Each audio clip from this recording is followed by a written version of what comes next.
Oh, this you crazy mother. Hello Internet and welcome back to Eggroll Times. I'm your host Kade Stirling and these are your biggest news stories from the last week. Kicking off this week's top stories, there was a bit of scary news out of New York City this week.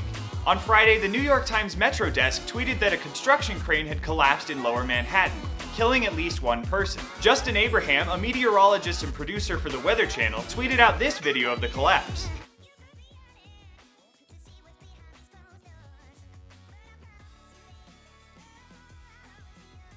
Reportedly, the man who died, David Witches, a 38-year-old Manhattan resident, was discovered in a parked car, and 3 others were taken to the hospital with serious but non-life-threatening injuries caused by falling debris. According to CNN, Mayor Bill de Blasio said, "You can see how powerful the damage was, but you can also see that it was something of a miracle," referring to the fact that there were not more casualties. As an added precaution, the city immediately ordered that the over 400 active cranes in operation in New York be safely secured. In the realm of comic book movies, some of the first reviews of the upcoming Deadpool movie are in, and they're less than exciting for fans of the gun-toting mercenary we've all been looking forward to seeing in his own film. Kate Erbland, a writer for IndieWire.com, saw the movie, and her reviews were, well, almost the exact opposite of what I was expecting. For those of you who don't know, Deadpool is known as one of the most violent, explicit, and funny comic book characters. I mean, there's a reason we refer to him as the Merc with a Mouth. But according to Miss Erbland, the movie didn't pull off the unconventional role that we all want and frankly deserve, especially after the X-Men Origins movies. Reportedly, the movie certainly earns its R rating, but by the midpoint of the film, the violence becomes numbing, with the moments of swearing and occasional nudity, quote, lacking in imagination, even appearing shoehorned into the film because they could be. I'll still be seeing Deadpool this weekend when it makes its way into theaters. Will you? If you've already seen it, let me know what you thought in the comments down below. And then really quickly, there was the awesomeness of Stephen Colbert moderating a debate between Donald Trump and Donald Trump. Really recommend you check that out, links down below. And next, more news from Twitter, but this time actually more about Twitter.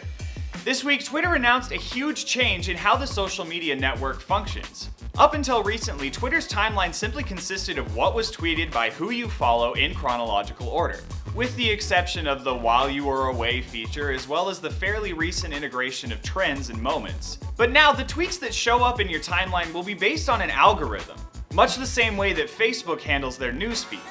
Everything won't be totally out of order, but popular tweets will be ranked above anything else. The internet, specifically Twitter users, went into an uproar. Hashtag RIP Twitter blew up, quickly climbing to the top trending topic, and the Twitterverse was riddled with gifs of people jumping out of windows and the ever-popular Steve Carell saying no repeatedly in that one show that everybody but me watches. In all seriousness though, Twitter has been going through a bit of a rough spot lately.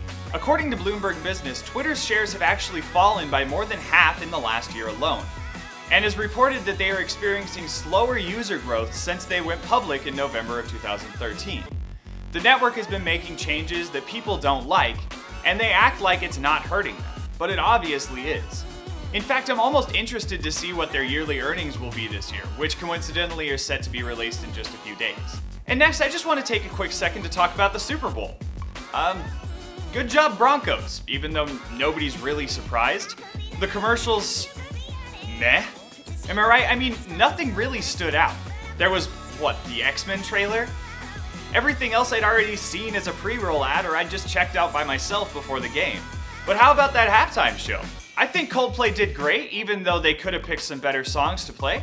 Bruno Mars was entertaining, even though I definitely forgot how short he is.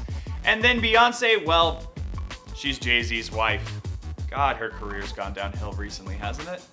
Last quick thing, according to the Associated Press in New York, Apple has made a big announcement that they will now be accepting banged-up iPhones, iPhone 5 or later models, as a trade-in for people who want to upgrade their phone. Before this announcement, Apple would only accept trade-ins if the phone's screen and button were intact, but now they're offering to buy back the more worn phones for a lower rate. Apple reportedly relies on the iPhone for 2/3 of its revenue, and this change is sure to allow more people to upgrade to the more current models. And that's where I'm going to end today's show. Thank you all so much for watching. Please take a moment to give this video some like love and share it with your friends and family. Make sure to subscribe to my channel for future episodes and check out any past episodes here. Thank you once again. My name is Kade Stirling, this is Eggroll Times, and I'll see you next week.